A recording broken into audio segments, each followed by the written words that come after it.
Queridos amigos, muito boa noite. Nós tivemos um problema técnico na gravação da preleção doutrinária ocorrida hoje, 13 de janeiro de 2018, no Instituto Manuel Filomeno de Miranda, em Itapuã, Salvador, Bahia.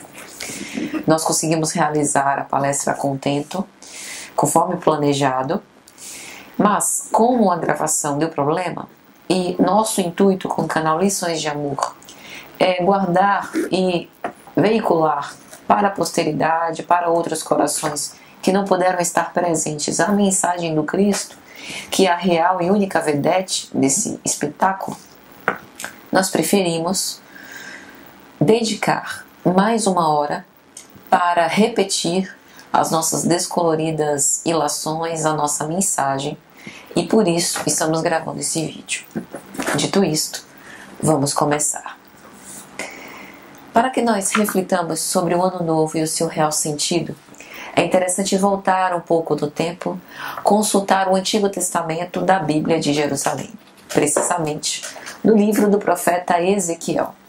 E para que nós possamos entender a mensagem que queremos trazer a respeito do Vale dos Ossos Secos, é necessário penetrar na história e entender um pouco da época que Ezequiel viveu, os dramas aflitivos da sociedade da época e por que passava a humanidade naqueles tempos. Nós precisamos nos lembrar que do século VI a.C. até o século V aproximadamente, os judeus, especialmente, o povo eleito de Israel, foi exilado. E nessa época houve o exílio babilônico, na época de Nabucodonosor. Então, o povo de Israel andava um pouco entristecido, desolado e se sentia meio desprotegido e deserdado, embora Deus e Jesus jamais tivessem abandonado ou relegado aquele povo à sua própria sorte. O próprio Ezequiel também sofreu com esse exílio. Ele, que era filho de sacerdote, aguardava ansiosamente um momento quando iniciaria as suas pregações a profetizar, e isso ocorre apenas lá para os seus 25 ou 30 anos de idade, depois que ele passou de Jerusalém para ser exilado nas cercanias do rio Quebar. A verdade é que o livro de Ezequiel, ele todo, é coroado por uma série de atos heróicos, de simbolismos, e que tem uma função, inclusive, escatológica do fim do mundo, e que fala do grau de espiritualidade do povo eleito de Israel. Bom, o nome Ezequiel vem do hebraico e significa Deus fortalece. Então, Ezequiel, Jeremias e outros profetas vieram justamente com esse objetivo de robustecer a fé do povo eleito de Israel, de manter a esperança. E a história do Vale dos Ossos Secos, estando nesse capítulo 37 do livro de Ezequiel, diz mais ou menos assim: Eis que Yahvé tomou-me pelas mãos e levou-me a um vale imenso, onde havia ossos esparramados pelo solo seco, árido, em que não havia vida, e eu só via ossos, uns por cima dos outros, largados naquela imensidão. Eis que Yahvé tem comigo e diz: Ezequiel, observa, filho do homem, acaso achas que estes ossos poderão voltar a viver, a ser homens? E Ezequiel aquece e diz: Yahvé, eu vos digo que se quiserdes, esses ossos poderão voltar à vida. E Yahvé, muito satisfeito, exorta Ezequiel. Profetiza, portanto. Diz que esses ossos podem ser compostos por tendões, cobertos por carne, recobertos por pele, e podem se levantar e voltar a viver. Se acredita, profetiza. E Ezequiel, acreditando na promessa de Yahvé e em suas palavras, profetiza assim: Em nome de nosso Senhor Yahvé, Eu, filho do homem, profetizo que esses ossos podem recompor os seus ligamentos, podem se encher de carne, serem recobertos por pele e se levantar. E aí Ezequiel vai dizer que como que por ação de um milagre, aqueles ossos começaram a se movimentar, como se fossem verdadeiros chocalhos, e que foram incluídos, religados por ligamentos, cobertos por carne, recobertos por pele, e ficaram de pé, na sua frente, como se fossem soldados, esperando pela ordem de um general para agir. E aí Yahvé volta-se para Ezequiel mais uma vez e lhe diz: que lhe parece, Ezequiel? E Ezequiel, como que a adivinhar os pensamentos do Senhor, diz: Senhor, eu acredito que se o vosso Espírito Santo penetrar esses ossos, agora recompostos pelos ligamentos, cobertos de carne e recobertos de pele, e diz: tenham vida, eles assim terão. E Yahvé aqueceu e disse: profetiza, portanto. E assim Ezequiel fez.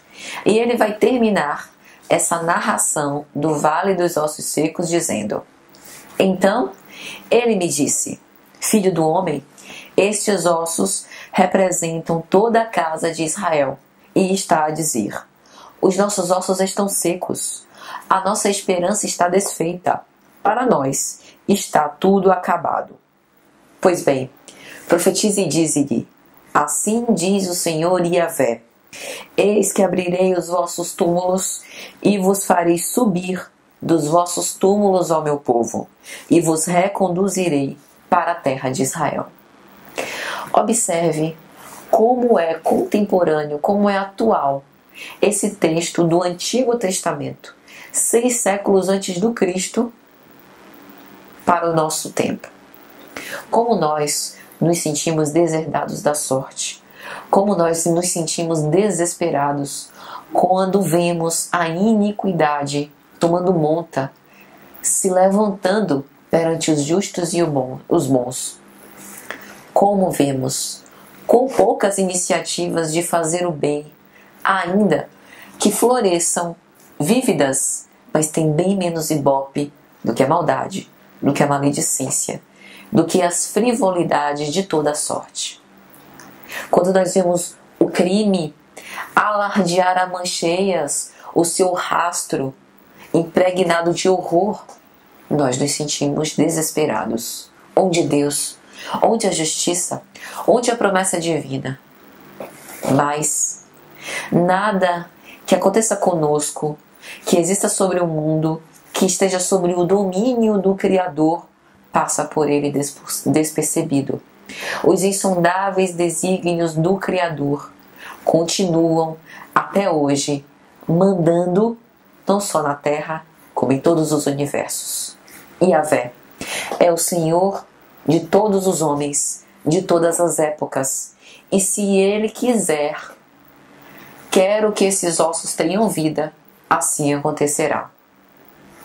Então o interessante é que nessa passagem do Antigo Testamento nós temos a voz imperativa de Yahvé dizendo que abrirá os nossos túmulos e fará ressurgir os nossos mortos, numa linguagem figurada, assaz bela, assaz representativa, dizendo que Ele, nosso Senhor Deus, é capaz de recompor as nossas esperanças, e é nele que nós temos que beber dessa fonte fecunda e infinita e nos reabastecer da certeza que a promessa divina é inexorável, é inestimável, é inexpugnável.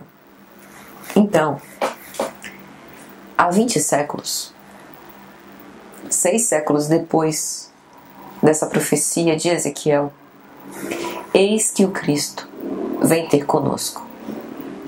Mas o Cristo não vem como por um milagre amainar a nossa dor. Ele não vem retirar a oportunidade de nos recuperarmos, porque essa é a função da dor. A dor é um aguilhão da consciência interior que nos propele à ação. Por sentir a dor, nos sentimos incomodados e passamos a refletir que talvez a forma, o nosso modus vivendi não esteja conforme a lei divina. E aí nos colocamos na mudança. Essa é a função da dor. Acordar, despertar, como um novo dia. Como se a cada dia nós tivéssemos a oportunidade de fazer o nosso réveillon.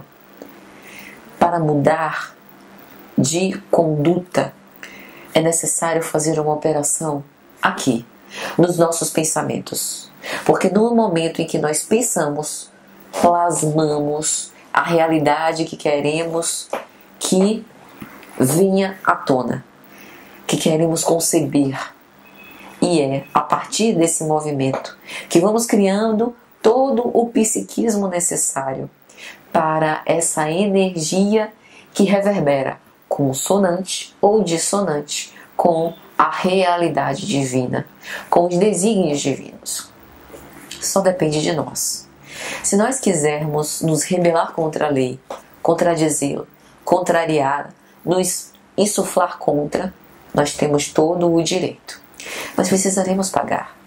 Nós teremos que volver e refazer todo o caminho por onde recalcitramos. Teremos que refazer todo o caminho, gastar mais tempo, gastar mais energia para refazer os nossos destinos. Mas Jesus vem ressignificar a nossa dor. Vem dizer, como em o Evangelho segundo o Espiritismo, capítulo 5, Bem-aventurados os aflitos. Vem nos dizer que há uma razão pela qual estamos sofrendo. Causas atuais ou anteriores das aflições. E que cabe a nós, e a somente nós, abreviar, acelerando o nosso processo de perfeição moral, ou nos comprazer e nos demorar nessa dor. Jesus nos forneceu a todos, sem distinção, todos os elementos necessários para que nós pudéssemos operar a nossa autocura. Ele dispôs no imo do nosso ser, em nosso interior, de todos os elementos para que nós tratássemos o espírito, o mental, o emocional, o ser espiritual que nós somos, ora passando pela transitoriedade do ergástulo carnal, da veste carnal, da experiência terrestre que passa.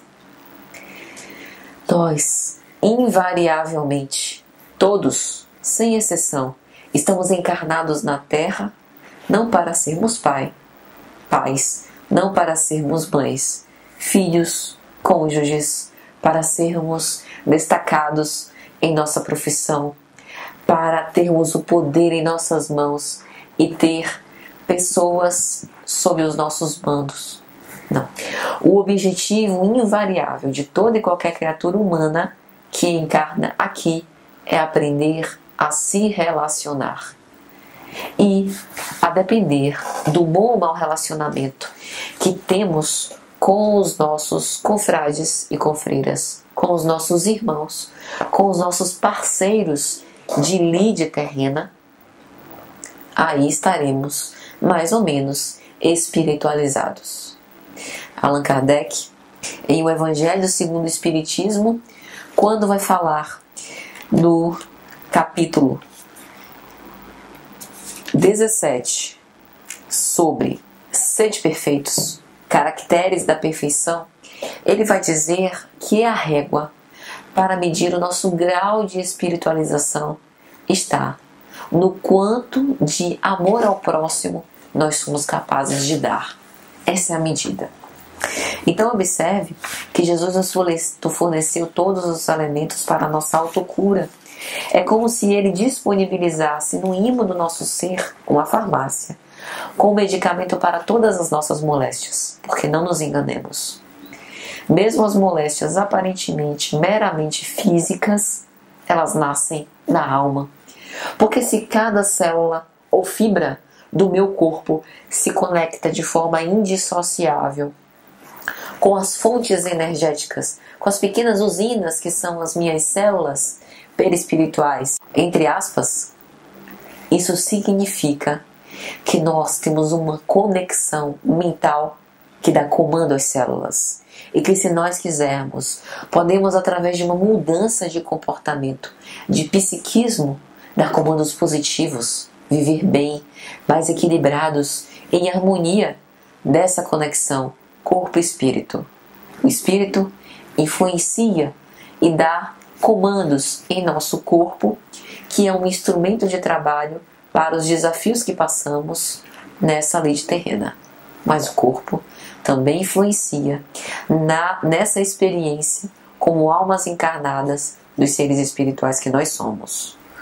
Jesus, portanto, arrogou a nós a responsabilidade. Nenhum profeta, em todos os tempos, em todas as épocas, foi como ele ter elevado a um grau apoteótico toda a humanidade. Ninguém, mais que Jesus, conferiu um empoderamento ímpar, singular, da criatura humana como ele fez. Porque o seu amor não era um amor dependente, era um amor tudo doação, um amor autonomia. Ele passou o seu período de paixão, menos de 3 anos, um curto período na Terra, deixando o seu rastro de rei solar, de estrela de primeira grandeza, que até hoje germina essas sementes fecundas e infinitas, poderosas dentro do nosso espírito. Até hoje, a nossa consciência apenas experimenta as primícias de despertamento e de interpretação dos ensinamentos transcendentes que o Cristo sempre nos legou. Então, ele nos conferiu a autonomia e a responsabilidade pelos nossos destinos. Somos os construtores da realidade que queremos para nós. Como Joana de Ângeles refere na lindíssima obra Viver e Amar: o que ora te falta, malbarataste, descuraste enquanto possuías aquilo do que ora tens necessidade. Portanto, se queremos refazer o caminho, precisamos nos reorganizar e refletir onde temos errado. A qualquer momento, todos os dias, podemos fazer essa reflexão. E é exatamente este trabalho que Santo Agostinho nos convida, que a espiritualidade superior, a pleiade de espíritos que assistiu à codificação, sobretudo a elaboração de O Livro dos Espíritos, em relação a Allan Kardec, na questão 919, quando Allan Kardec pergunta assim: qual o meio mais eficaz para que eu possa evoluir, conseguir auferir ganhos espirituais e combater o mal dentro de mim? Porque há muitas maneiras. Alguns de nós pode acreditar que essa maneira é sim enclausurar no monastério, ficar de joelhos, genuflexos sobre o milho, orando dia e noite. Outros hão de acreditar que o caminho mais eficaz será vender tudo que tem, dar aos pobres e viver da esmola, da compaixão dos outros. Outros acreditam que é passar o dia inteiro distribuindo sopa, mingau e cobertor nas ruas. Nada contra a caridade material. Mas o que estamos querendo dizer é que esses comportamentos extremistas, em verdade, não podem estar consoantes o pensamento do Cristo. Então, ele nos exortou que nós pudéssemos substituir as lágrimas do pranto devastador em suor do trabalho.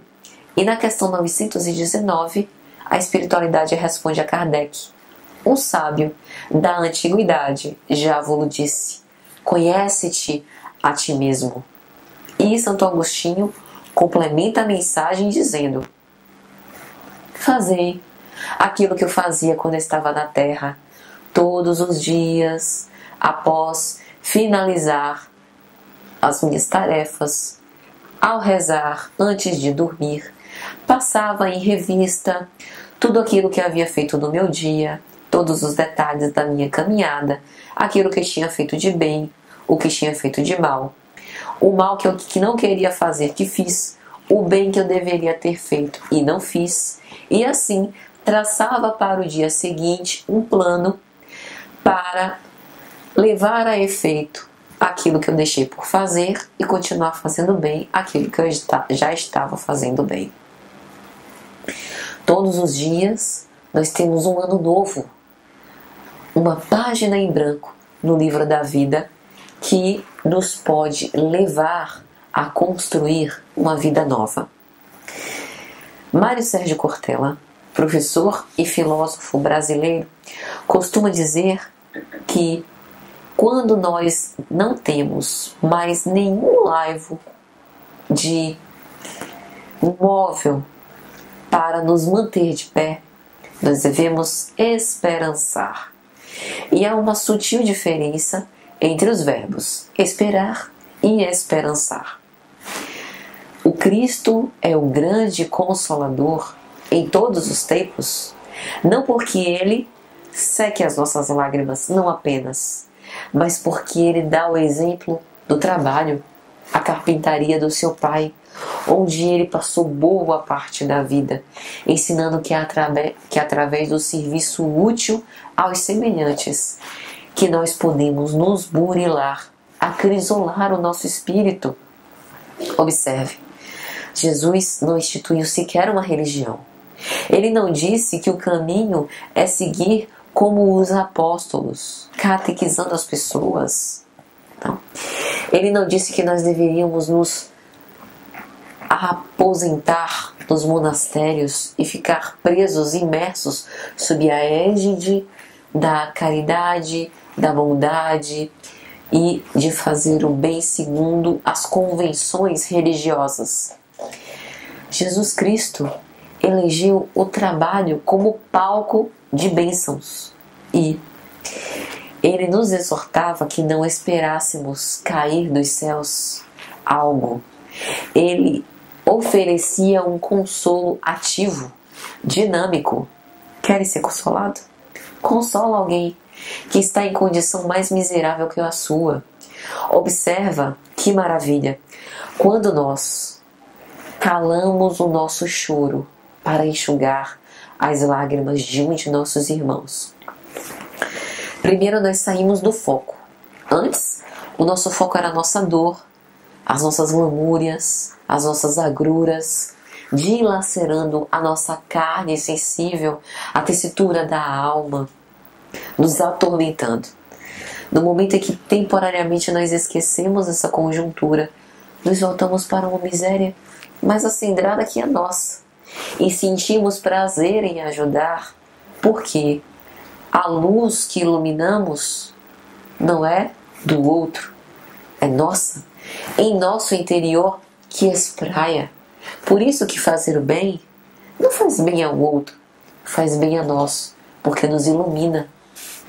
Mas é bonito os séculos de sombra que nós tivemos ser iluminados por essa chama, ainda que débil, ainda que frágil. E como é bonito que essa chama reverbere, tome monta e ilumine também outros destinos de pessoas que podem estar tão perdidas, tão desoladas, tão aflitas, se sentindo tão sozinhas como cada um de nós. Portanto, nós precisamos confiar na promessa. Como dizia o apóstolo Paulo, e assim, esperando com paciência, alcançou a promessa. Esperar e alcançar. Esperançar e alcançar. Porque esperançar é paciência que traduz obstinação pacífica, como vai nos dizer Emmanuel em uma bonita mensagem no livro Fonte Viva. Obstinação, perseverar, ter uma meta, ter um foco e perseguir essa meta até o fim, de uma forma assertiva, de uma forma intensa, forte, inquebrantável, intimorata.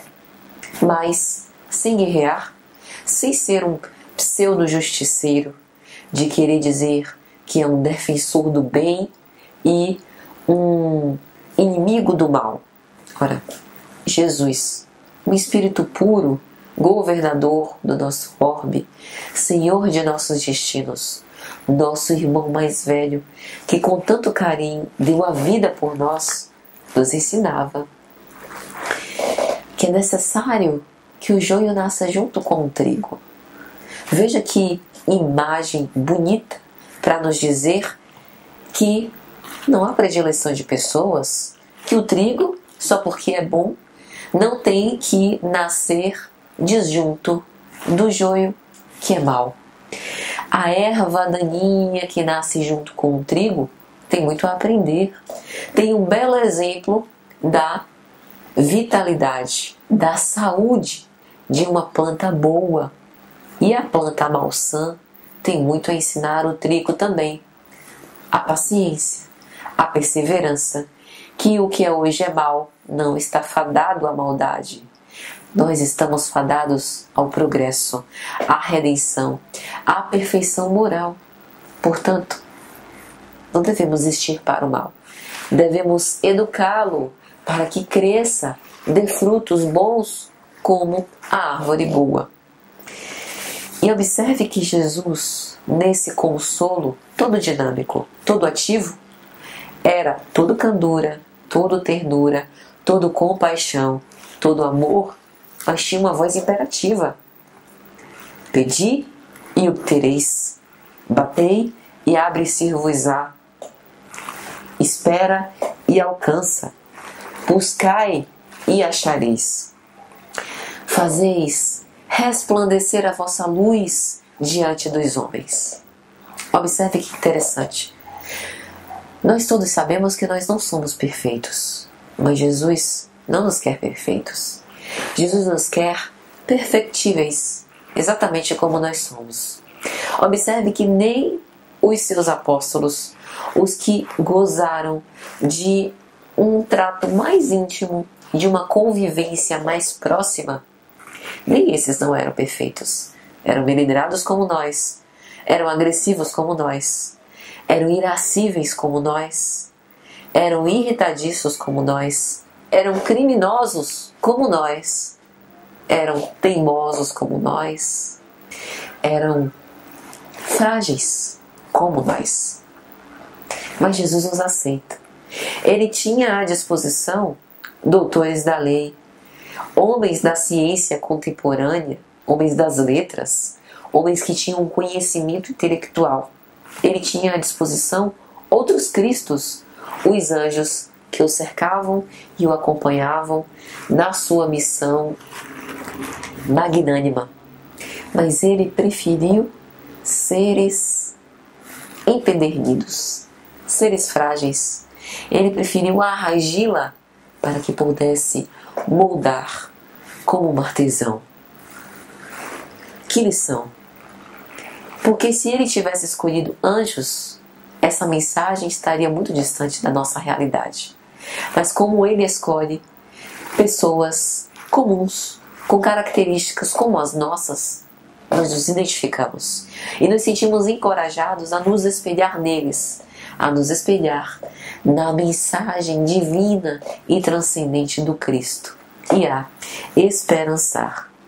Portanto, é necessário movimentar-se, porque observe que a nenhum apóstolo a vida foi fácil. Eles foram massacrados, eles foram perseguidos, eles foram presos, eles receberam pedradas. Alguns foram degolados, outros foram crucificados, outros foram lapidados, outros enforcados.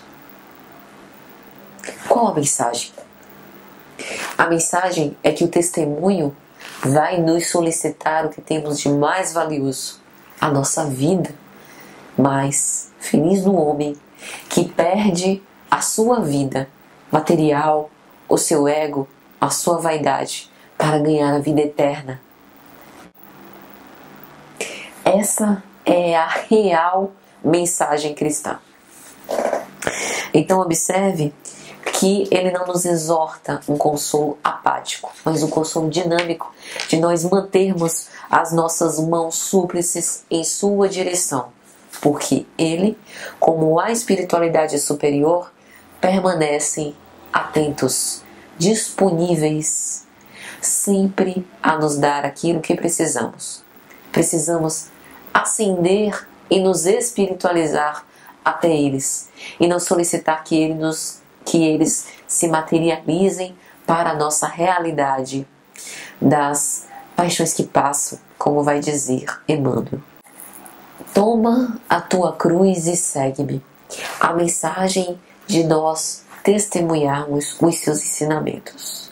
E aí, Albert Schweitzer, um homem excepcional, médico alemão, teólogo, músico, filósofo, ele tem uma frase muito famosa que ele costuma dizer assim: a tragédia do homem não é quando ele morre, mas quando morre algo dentro dele enquanto ainda está vivo.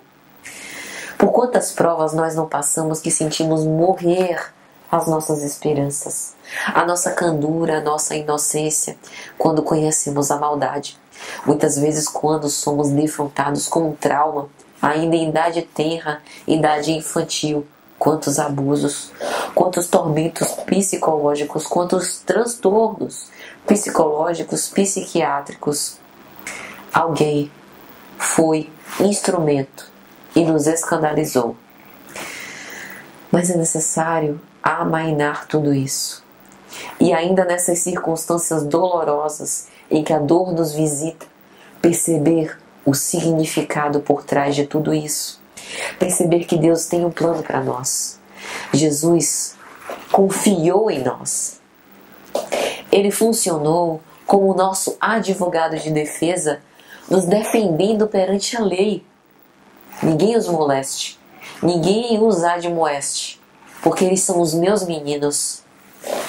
Eu vou descer à terra, descer aos miseráveis, sem me tornar miserável. Eu vou descer ao lamaçal, sem me sujar. Por amor, porque Jesus foi o ser que esteve entre a humanidade, que mais tinha amor próprio.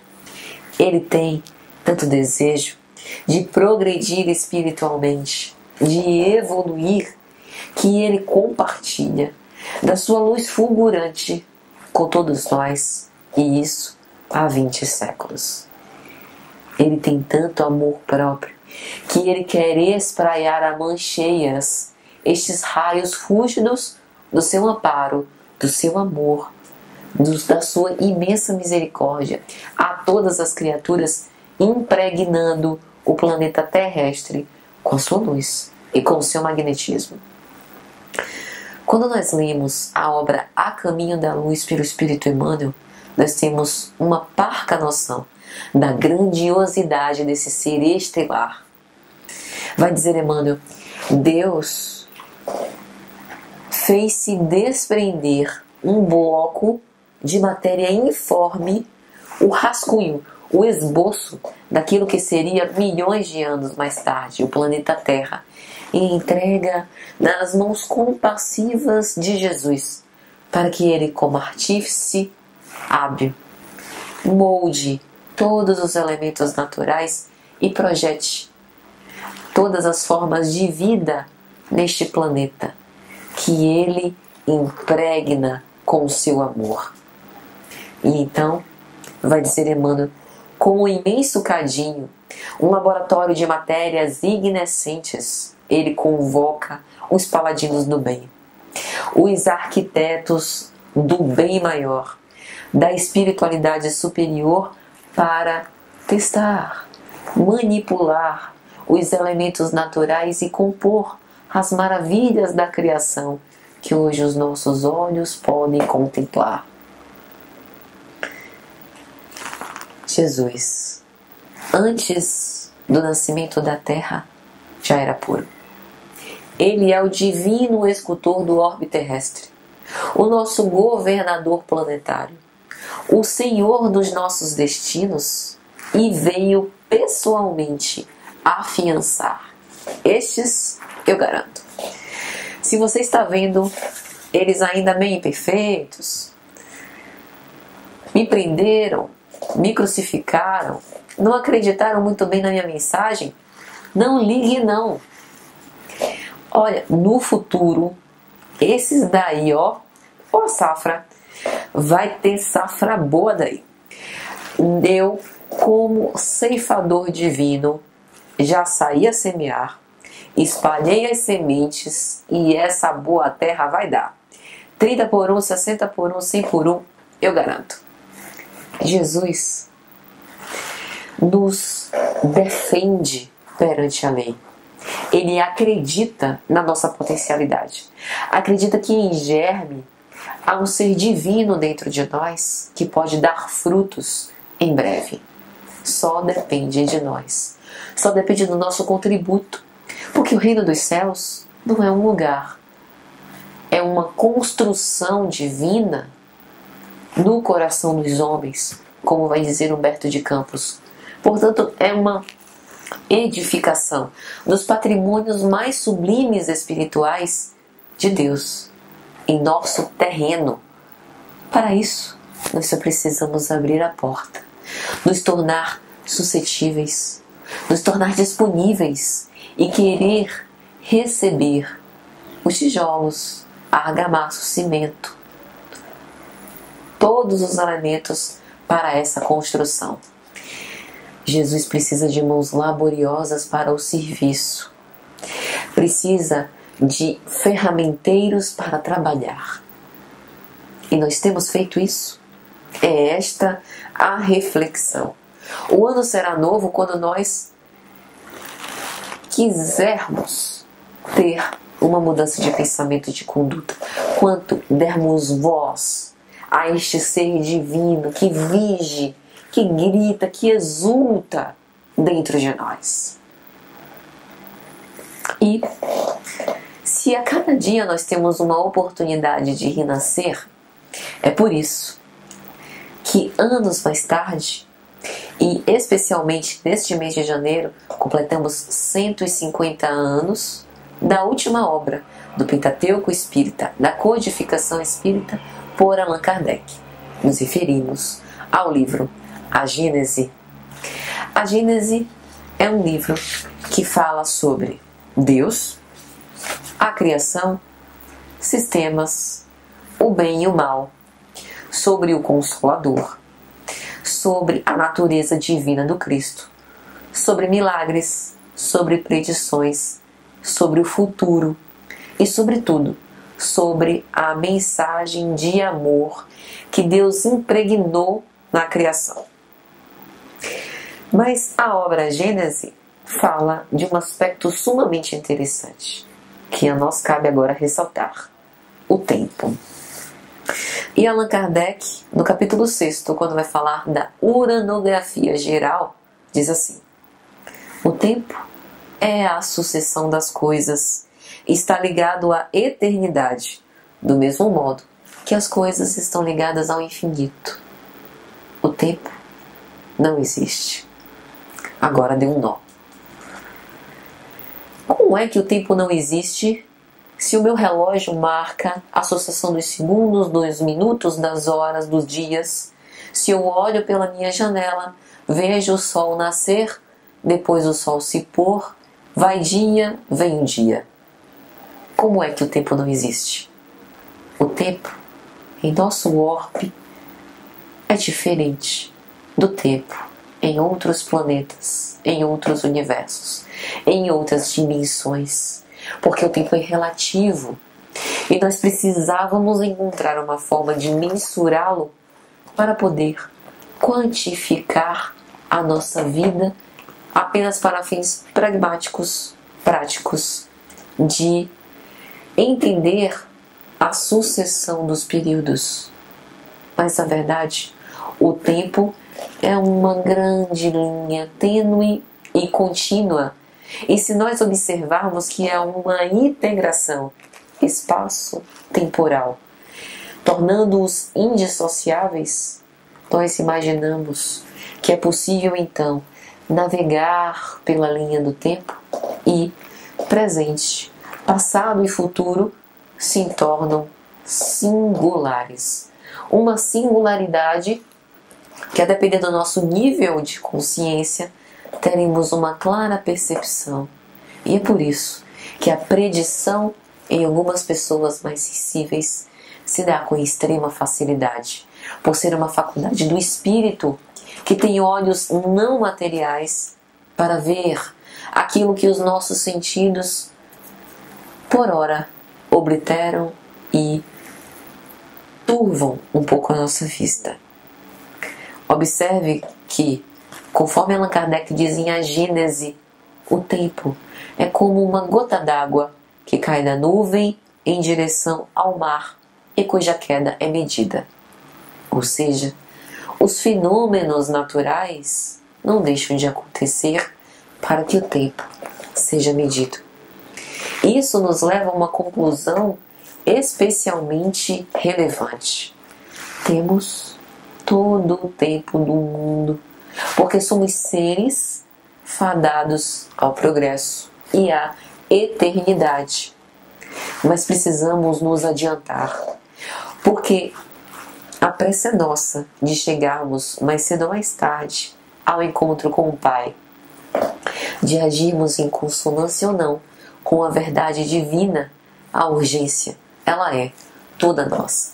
Então, vai dizer Allan Kardec, imensidade sem fronteiras, eternidade sem limites. Essas são as propriedades da natureza universal. Eternidade, infinito. Nós estamos fadados a essas duas realidades. Nós hoje estamos encarnados aqui na Terra. E quanto tempo mais teremos aqui, nessa existência transitória? Veja como essa noção de infinito e eternidade nos é muito consoladora e até enternecedora.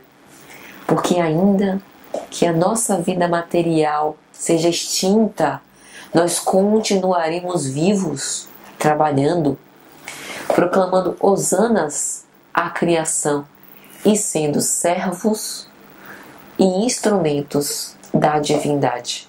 A vida não cessa, a vida estua, os vossos mortos estão de pé, como vai bradar Humberto de Campos. Então isso é bastante acalentador e é também um lembrete. Nós despertaremos no além-túmulo de acordo com o nosso psiquismo, de acordo com a nossa atmosfera mental, com aquilo que estamos plasmando e imaginando a respeito do nosso presente, do nosso passado e para o que queremos do nosso futuro. É assim que despertaremos. Joana de Ângeles vai dizer em uma mensagem: pensa um pouco sobre a sua morte. Como desdobraríeis se agora este fosse o seu último dia sobre a terra? Como despertaríeis no além-túmulo? Pensa sobre o que tendes cultivado na vossa mentalidade, no vosso psiquismo, no vosso eu interior, e terás assim uma clara noção de como despertarás. Como dizia Renato Russo, temos todo o tempo do mundo, mas não temos tempo a perder. Portanto, amigos, em verdade, não há ano novo, porque o tempo é um todo contínuo e não cessa jamais. A mudança, então, é a cada momento, a cada segundo. Veja que essa tradição do Ano Novo surgiu há mais de 40 séculos, na antiga Mesopotâmia. Mesopotâmia, que significa entre dois rios, o Rio Tigre e o Rio Eufrates. Por ser uma região ribeirinha, eles na época cultivaram esse rito de comemorar o fim do inverno e o começo da primavera, que anunciaria tempos melhores, onde começariam a cultivar e colher alguns frutos. Portanto, a comemoração da passagem do ano, ela sempre foi um ode à natureza, um ode à criação, um tributo à bondade de Deus de presentear-nos com aquilo de que necessitamos. E uma consequência direta também do tempo que nós relativizamos e que na verdade é infinito, é o que Jesus já dizia no seu Sermão da Montanha. Vede as aves nos céus, que depositam os seus ninhos nos galhos das árvores. Elas não se preocupam com a comida, porque Deus provê. Olhai os lírios no campo, que nascem no lodaçal, ou que enfeitam as várzeas. Os lírios que refletem com as suas pétalas alvas, lindas, os raios do sol, não se preocupam com o que terão de fiar, com o que trabalhar, não se preocupam com o dia de amanhã. Se Deus, nosso Pai, cuida de cada um desses elementos pequeninos da criação, o que não faríeis por vós, que são seus filhos bem-amados? Não vos inquieteis, nem preocupeis, portanto, com o dia de amanhã. Esta é uma interpretação direta de que o tempo não existe. Por que a pressa? Por que a agonia? Por que esse desejo de querer hoje, a qualquer custo, o objeto da sua paixão, se amanhã será um novo dia, se vivemos para a eternidade? Mas isso não é uma apologia à inação. Pelo contrário, é um ódio ao trabalho. Porque se temos toda a eternidade, temos muito trabalho ainda a fazer. Temos muito a capitular pelos equívocos de outrora. E precisamos começar agora. Então, Réveillon é uma expressão que vem do francês, que foi empregada por volta do século XVII e que significa acordar. E será que passado o Réveillon de 2017 para 2018, realmente estamos despertos? Acordamos? O que temos alimentado? A vida material ou a vida espiritual? Nenhuma apologia a vender tudo o que temos e viver como mendigos nas ruas. Criaríamos mais um problema para a sociedade na nossa época. Mas é vivermos no mundo sem sermos do mundo. Aproveitar as experiências e santificar cada pequeno momento de nossas vidas. Como? Cumprindo os mandamentos. Se me amas, guardai os meus mandamentos, disse Jesus. Amar a Deus acima de todas as coisas e ao próximo como a nós mesmos. No livro Desperte e Seja Feliz, por Joana de Ângeles, o 7º da sua série psicológica, no capítulo 29, Sobrevivência e Libertação, Joana de Ângeles vai nos lembrar que os cristãos primitivos, na limitação orgânica, sentiam-se em área estreita e sombria, desejando a luminosidade do amanhecer eterno. Observe que hoje nós professamos a nossa fé e não somos recebidos com pedradas, vergastadas, lacerações. Não somos lapidados, enforcados, guilhotinados, crucificados, nem presos. Porque, graças a Deus, pelo menos aqui no Brasil, o Estado é laico. Temos a liberdade de professar a fé que queremos. Será que teríamos e manteríamos a mesma convicção, o mesmo ardor na fé, se estivéssemos vivendo a época do cristianismo primitivo, em que estes apóstolos, discípulos do bem, eram perseguidos pela justiça por serem cristãos, que iam se encontrar às vezes escondidas nas catacumbas, lugar de criminosos, de gente de má vida, para poder refletir sobre os ensinamentos divinos? será que, se presos, massacrados, torturados, entregaríamos-nos ao holocausto alegres, cantando hosanas aos céus? Pedimos com tanta veemência o tronco, as vergastadas, as provações morais. Será que realmente estamos dispostos a testemunhar? Os cristãos primitivos estavam, mas Pedro negou o Cristo 3 vezes.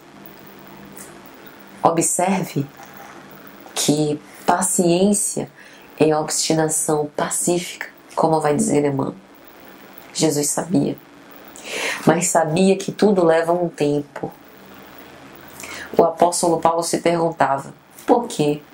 Que o mal que eu não quero fazer ainda faço, e o bem que eu quero tanto não faço. Falta de prática. Por isso nós devemos nos imbuir de bons sentimentos, sermos paladinos do bem, perseverar. Não importa os olhares recriminatórios, o que importa o que acham de nós. Não que não devemos nos preocupar com o outro. O que quero dizer é que devemos perseguir intimoratos, porque nós, que naquela época possivelmente fomos as mãos que lançaram as pedradas na cabeça de Simão Pedro, de Estevão, que levaram eles a óbito. Nós, que possivelmente fizemos parte da turma ensandecida dos circos horrendos e que gritávamos mais. Nós, que possivelmente quando o presidente disse: o que fez ele, porém, e eles mais bradavam dizendo: seja crucificado. Nós, hoje, estamos aqui, irmanados, ouvindo uma preleção sobre os ensinamentos do Cristo. Que avanço! Mas ainda temos uma escalada ascensional muito mais íngreme, muito mais pungente.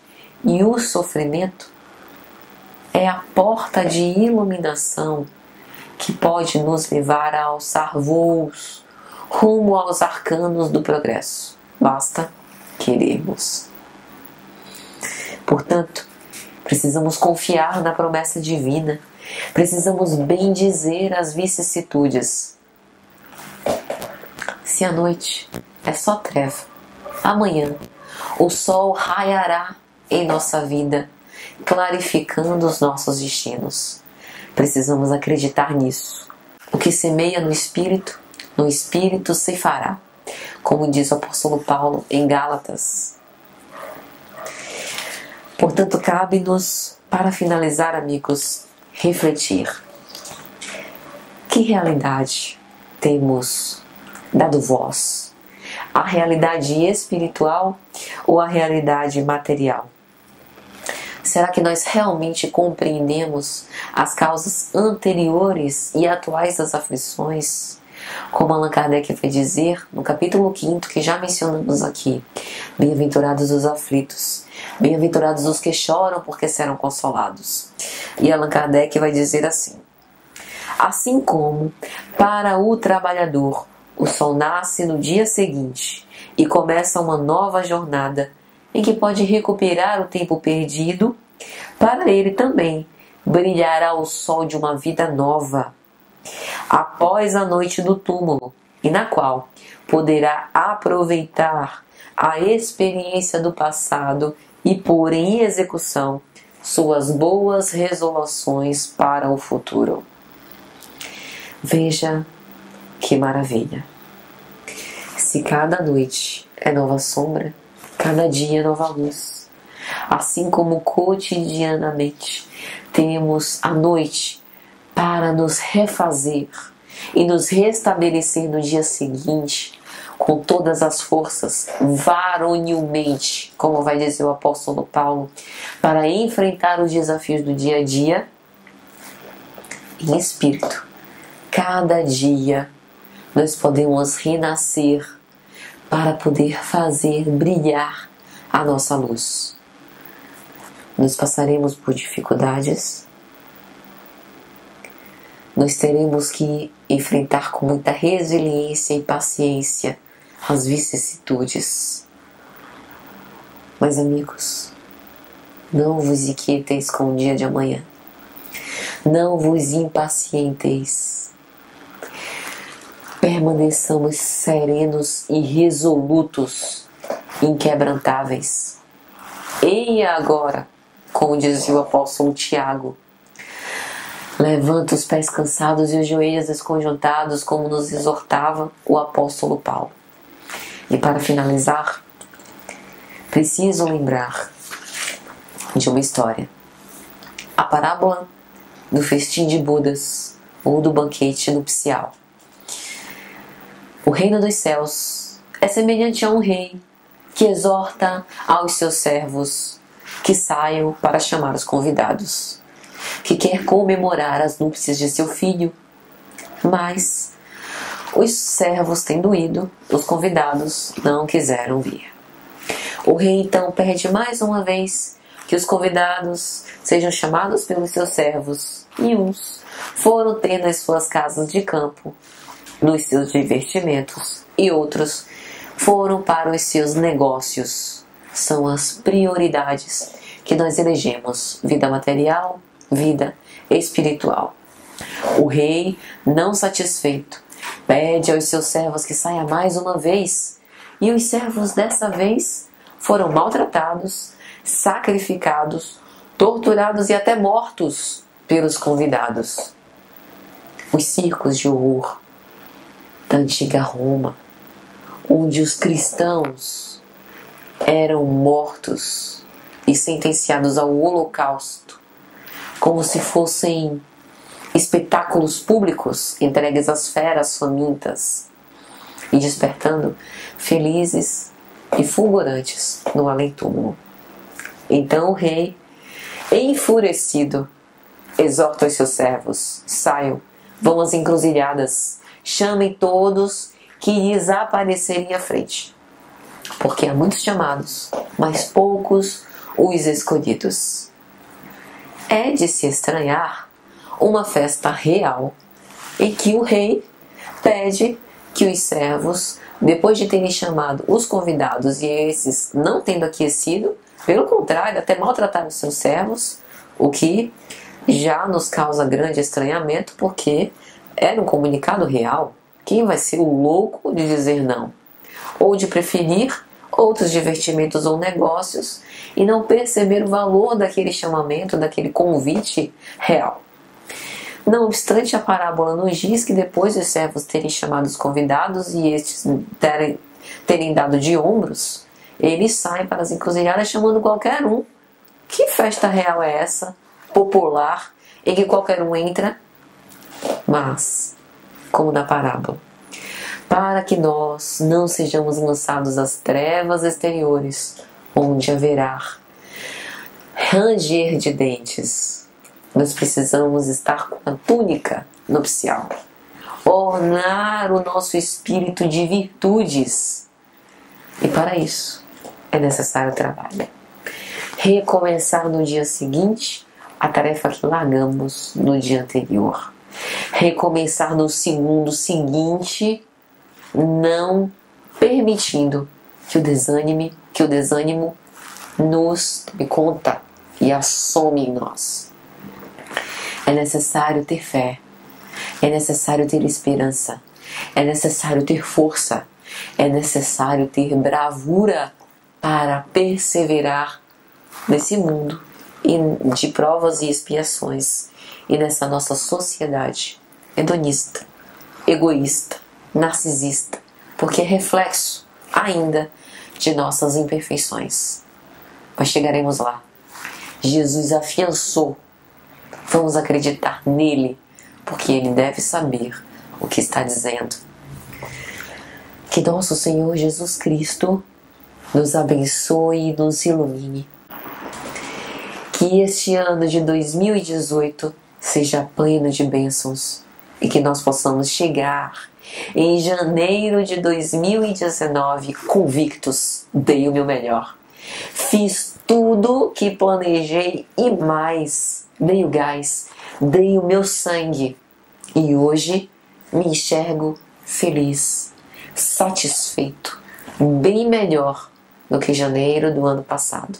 E com esperanças renovadas para prosseguir ainda mais perseverante, intimorato, sem me exasperar e sem desesperar jamais. Porque nós somos filhos de Deus e precisamos aprender a conjugar o verbo esperançar. Que nosso Senhor Jesus Cristo nos abençoe e nos ilumine, que seja de alguma sorte útil. Um grande abraço, muita paz.